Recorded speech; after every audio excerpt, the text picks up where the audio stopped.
دا په حجونو په عمرو باندې را جنت ګټلی شي. یو بزرګو هغه څلوېښت ورځې چله په دې نیت باندې ویسته، چلې په دې نیت ایسته چې زه الله تلاش کړم، د الله په تلاش کې د ورځې روژه او د شپې په تهجدو په مصله او څلوېښت ورځې نو یو شپه ورته خوب کې आवाज وشو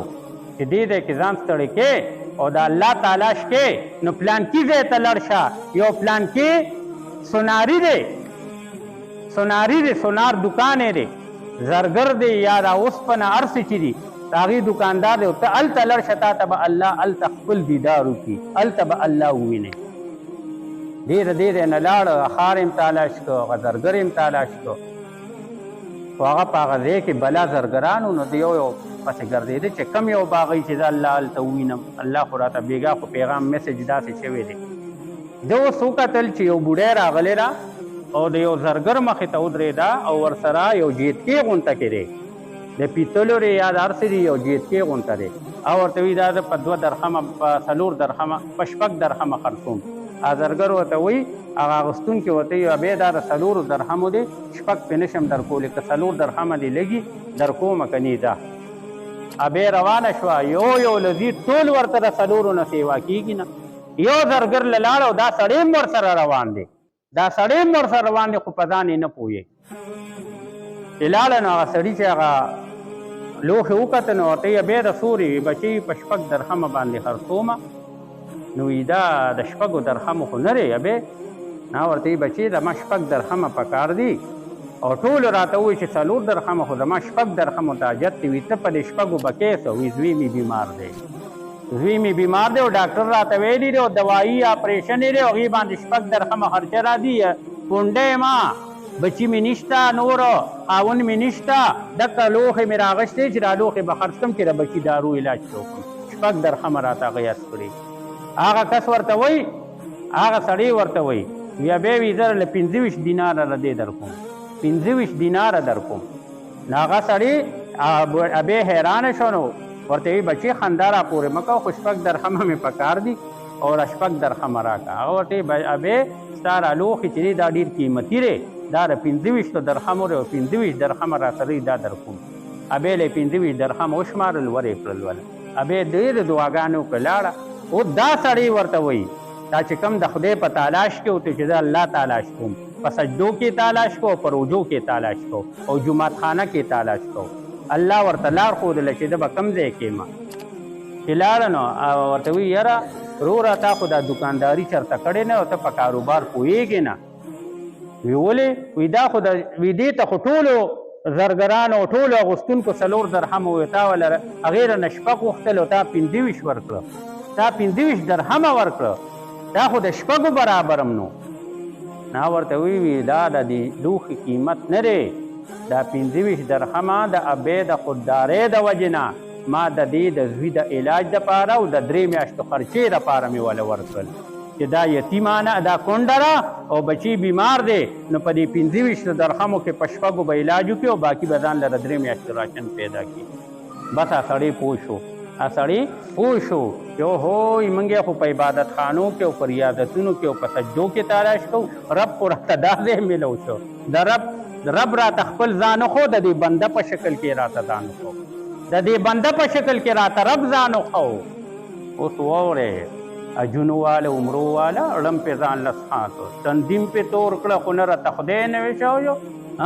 وی نه خدا ہی ملا نه وی سال سنم نه در کې رہے نو در کې رہے نم خدای تلاش کو او نه راته خدای ملو شو چاته ملو شوی په دې سجدو کې الله یو نوړې پہ راته پرې نفل او پرې فرض ملو شوی را د صحابو خو عبادتونو چې په نفل به ودرېدو نو جنت او جهنم به مخې ته راغی چې په نفل به ودرېدو نو تمامه دنیا تمامې کړمې به په الله سمې کړې خپل یې پیواري کړي نو د بل یې پیواري کړي دي علما او ستاره عبادتونو حقیقت څه دی هغه دی رانه ګاونډي اور کې ولاړ دی هغه دی کې مې پردې پوله والې ده هغه دی مې ګاونډي تنګ کړی دی هغه دی رانه مور پلار په لړزان دي هغه دی مې تور سره حق لاندې کړی دی هغه دی مې پردي شوتل پنډونه پورته راوچلول هغه دی مې د پاڼو په اړ کې د لختو چټې کور کې جوړې کړلې هغه دی مې په لاره کې بریکرې جوړې کړې خلک مې پریشانه کړی دي ها جی د الله مخلوق ته په لړزان کړی او په سجدو کې ته جنت تلاش کې د دې عمره بېوقوفه بني آدم نشته چې څوک د الله مخلوق خفه کړي او الله راضي کوي په سجدو باندې نو ناممکن امپاسبل خبره ده وکې په ټرای ډرامایي انداز کې وکې که تاسو په مان الله راضي که په دې خپلو تورو کارنامو باندې او په دې ظاهري عبادتونو باندې زما را مخ تور کې په خر دي دونه په یقین سره درته وایم په عبادتونو خو مړه د